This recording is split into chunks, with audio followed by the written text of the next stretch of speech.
अस्सलाम वालेकुम नाज़रीन। कलमकार की आज की पेशकश में मेरा लिखा एक अफसानचा बउनवान लापरवाह।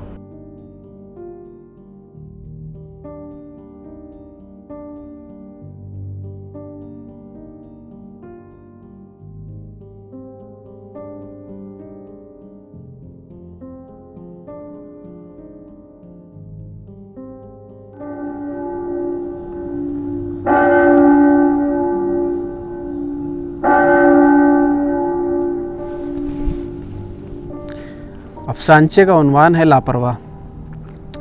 किसी की सही बात को भी ऊंची आवाज़ में सुनना उसे कतन पसंद न था। घर के लोग समझाते थे कि यही तेवर रहे तो ज़िंदगी गुजार चुकी तुम, लेकिन परवीन हमेशा अपनी धुन में रहती थी।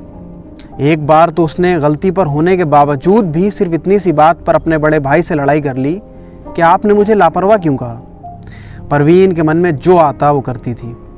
पड़ोस वाली आंटी कहती थीं कि रुक जाओ, शादी के बाद सब दिमाग ठिकाने लग जाएंगे तुम्हारे, और वो हंस कर कहती मैं ना ठिकाने लगा दूं सबके दिमाग, आप देख लेना।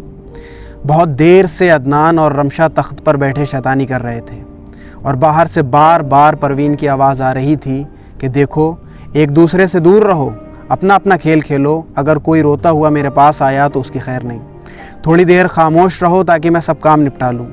लेकिन रमशा अपने छोटे भाई को बार बार तंग किए जा रही थी। वो उसको एक चीज़ देती फिर छीन लेती, लेकिन जब अदनान रोने की कोशिश करता तो माँ के डर से वो उसको वापस कर देती। रमशा का जी भर चुका था तो वो दूसरे खेल में लग गई। तभी अचानक अदनान ज़ोर ज़ोर से रोने लगा। रमशा ने बहुत छुपाने की कोशिश की मगर सब बेकार। आखिर में परवीन जब कमरे में दाखिल हुई तो उसने देखा कि धागे की एक रील अदनान के हाथ में है। उसका माथा ठनका और वो रोती चीखती हुई डॉक्टर माजिद की क्लिनिक पर जा पहुंची। क्लिनिक पर बैठे हुए लोग परेशान थे कि आखिर माजरा क्या है। माजिद साहब के पूछने पर परवीन ने बताया कि उसने अभी सुई निगल ली है और तभी से रोए जा रहा है। कुछ कीजिए आप, मैं मर जाऊंगी वरना। पास में बैठी एक मरीज़ा ने उसको तसल्ली दी। डॉक्टर साहब जानते थे कि मामला काफ़ी सीरियस है, यहाँ तो इलाज मुमकिन ही नहीं। उन्होंने कंपाउंडर को इशारा किया और फ़ौरन ही अपनी कार से उसको बड़े अस्पताल में लेकर पहुँचे। अंदर उसका इलाज चल रहा था और बाहर बैठी परवीन की ज़बान पर दुआ थी और आंखों में आंसू। वो बार बार ऊपर की तरफ देखती, आंसू पोंछती और फिर दुआ पढ़ने लगती। पता नहीं कितनी दुआएं याद थीं उसको। ख़ानदान का जो भी फ़र्द अस्पताल में आता तसल्ली देता और चला जाता। मोहल्ले की औरतों को तो एक मौजू मिल गया था बात करने का। अब हर घर में बस अदनान का ही जिक्र था, रमशा की शैतानी का चर्चा था और परवीन की लापरवाही का।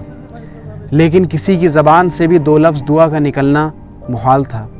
बहरहाल कुछ देर के बाद डॉक्टर विवेक साहब कमरे से निकले और उन्होंने बताया घबराने की कोई बात नहीं है, सुई जिस्म के अंदर थी ही नहीं, शायद रील को पकड़ते वक्त उसकी उंगली में से लग कर गिर गई थी, जिसकी वजह से वो रो रहा था। मैंने उसको दवा दे दी है, भगवान की कृपा हो गई बस। कहीं वो मुंह में रख लेता तो बड़ी मुश्किल हो जाती। पहले तो फ़ोन पर, लेकिन शाम में जब नासिर आया तो उसने सब के सामने परवीन को खूब जलील किया। जो कुछ वो कह सकता था उसने कहा।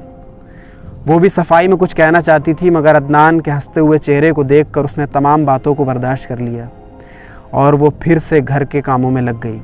घर के सारे काम अकेले करना, हर किसी का ख्याल रखना, सबको खुश करना, सबको वक्त पर खाना खिलाना, इन तमाम चीज़ों के बावजूद भी नासिर का ये कहना कि तुमसे एक बच्चे की देखभाल नहीं होती, कितनी लापरवाह हो तुम।